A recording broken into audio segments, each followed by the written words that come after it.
I didn't mind, I left mine home. I'd like to thank the Parish Fire Company and the banquet committee to put this on. They've done a tremendous lot of work on it. Banquet committee, right?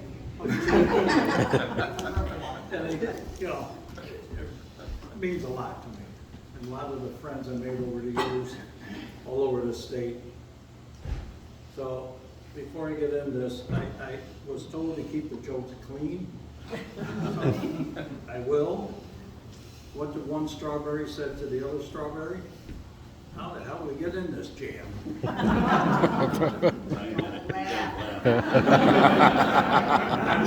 We're stuck. 50 years ago, I can tell you that in 1973, Mark came up with a report for, the annual report had to be done by April for the village meeting. And his wife, Joyce, was typing it up, and I looked down, we had 49 calls that year. And I thought, wow, that isn't many. So I learned from that, and what Alan did when he was chief, he put together a list, and it was the calls for the year. He had it by the month, how many calls by the month, added it up down below, total of the year, then he divided that, and the average was how many calls per month was an average. From 1980 all the way up to today, LJ's still going on with it. You can see the call volume go from, you know, like 120 all the way up over 450. It's just unreal, but we keep on doing that, and we can tell there's a rhythm. It just keeps going up. It never goes down a lot. If it goes down 1 year, then 2 years later, you come right up even higher. So we kept that going, and I thank you for that, Alan, for coming up with that, because it's still going, and everybody's impressed when we see it.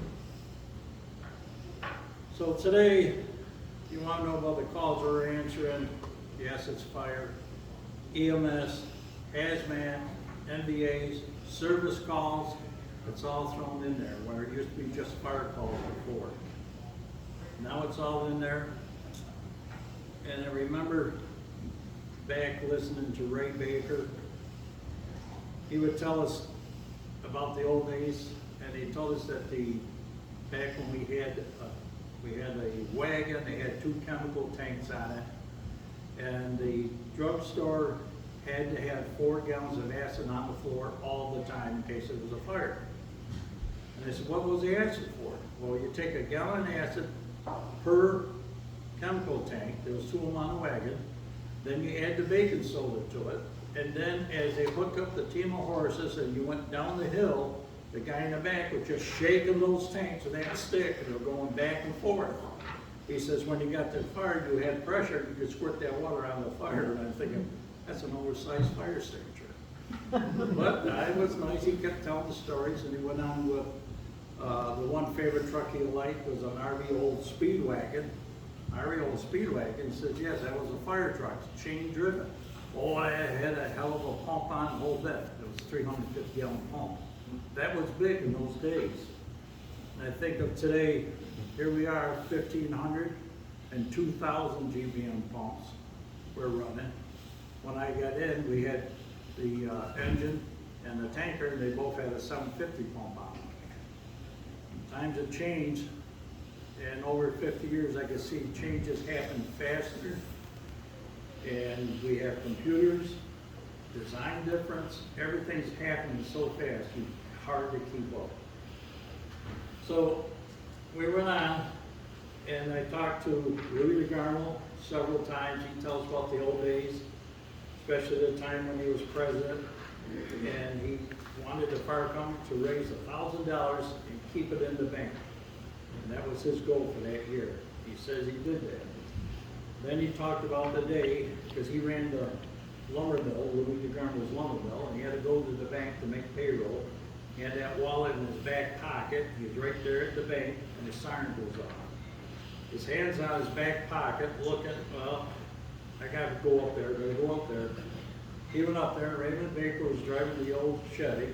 They had a beaver tail in the back, and Louis hopped on the back with one hand on that bar, feet on the beaver tail, hand on the wallet, and as you went up 69, it was full of potholes all the way, so the faster you went, you missed a few. Meanwhile, Louis said his feet never hit that beaver tail, and he's yelling, "You bastard! Raymond, you bastard!" And Raymond's yelling back, "I'm going fast as I can." He told that story several times, and I always got to see Louis there. The other thing was, we had a sports team for the fire company, and I was on that. Menzel was on that, and we did push ball to start out, and I ended up being a caller, and we won several times the team spot being first place. And we won one year the county championship, and I believe that was in '75. Playing all those field days and push ball. We even went to Liverpool one time, and there was 40 teams signed up. And they had 2 lines. And that was the first time I ever went from one line to the other line. You never got a break. You just kept going until you lost. We ended up 4th place out of 40. I thought that was great. On the sports team, we used to do the pit fires, and we would have a shed fire at the field days. Another competition is when Tom Fox came out with his Roman candle. Remember that was, Kenny? You were chief then? Yeah, that was hooked up. Yeah. That was a Bunsen burner in the middle of the field, and the gas pipe was hooked up to the propane truck, the Bobcat. And it was a little tiny flame, and I said, "Oh, this is nothing." Well, we drove, you had 4 guys, Kenny was the officer in charge, hand on each shoulder like this. Menzel and I were in the back, 2 Nosman, Fay Whitney and Donnie Still were in the front. Kenny had the hands like that, and all once when we were ready to go, yep, that guy just opened up that valve, and that flame on the little Bunsen burner was 20 feet high and about 30 feet around, I swear. And the heat come off in that. Mind you, we only had 2 inch and a half at that time, 60-gallon nozzles. And we walked up. Kenny got us, we all went right up there and pushed that fire away, and he turned off the gas. We've done that about 4 years in a row. And that was it. And the last time I was on the academy, they had it. And we did that. But I never forgot that. And like Kenny says, we didn't have air packs. We just had a shield. And that flame would come up if you didn't have the holes in it. Well, then we got into firematics, and that was fun because in firematics, you had 150 foot. At the end of that 150 foot, that water would travel in 6 seconds. So you had a hydrant man that, we had a built-in hydrant and engine pump, and as soon as he hit that, it had to be 6 seconds when that water come out the other end. I was the nozzleman for a lot of the competition, most of the competition, and all I could run was 150 foot. One of the things was the hose.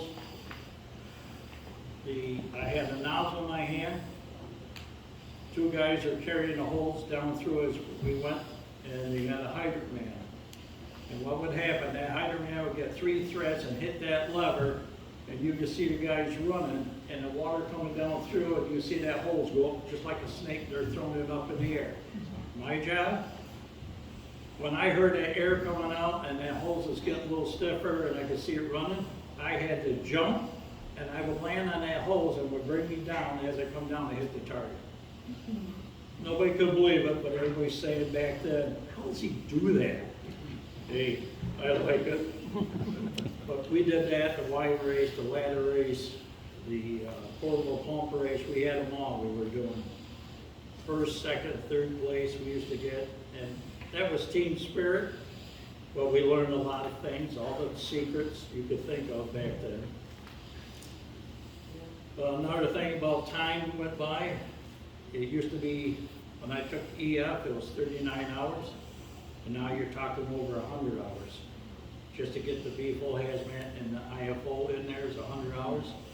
The difference, what they teach back then and what they have today, and there's so much more to learn today to get in there. And like they said, it was code officer for 16 years, and also the National Certified Level 1 Fire Inspector. I got, and I also have the Level 2 Fire Instructor, and I did teach a few classes down to the academy.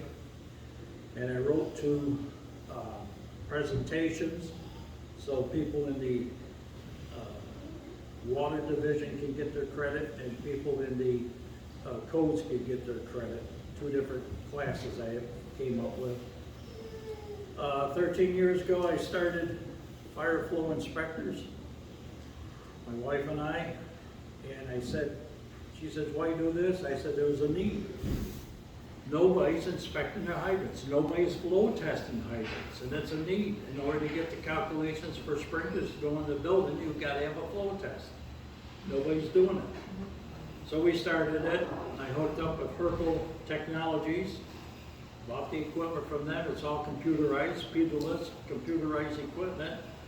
And it was another computer with the program you had to learn, with all the transmitters would transmit over 500 feet. Actually, they're good up to 1,000 feet each way. So we did that. We get out, and I go from, I've been all the way through Fredonia on the other side, the west side of the state, all the way up to Maine. I have the northeast corridor, they call it, and my job is to go out and do demonstrations and be a sales rep, but some places they call me in, we do flow testing. We have a lot of engineers now are calling. They need a flow test done for calculation of sprinklers and buildings. They're going up. Section 8, got to have it done. So all that came about is because I took all the classes in 50 years and what I learned from Jack about water supply. And Jack was a big inspiration, loving, and I did, and I loved it, and I kept it going. And other than that, I'll just keep it short.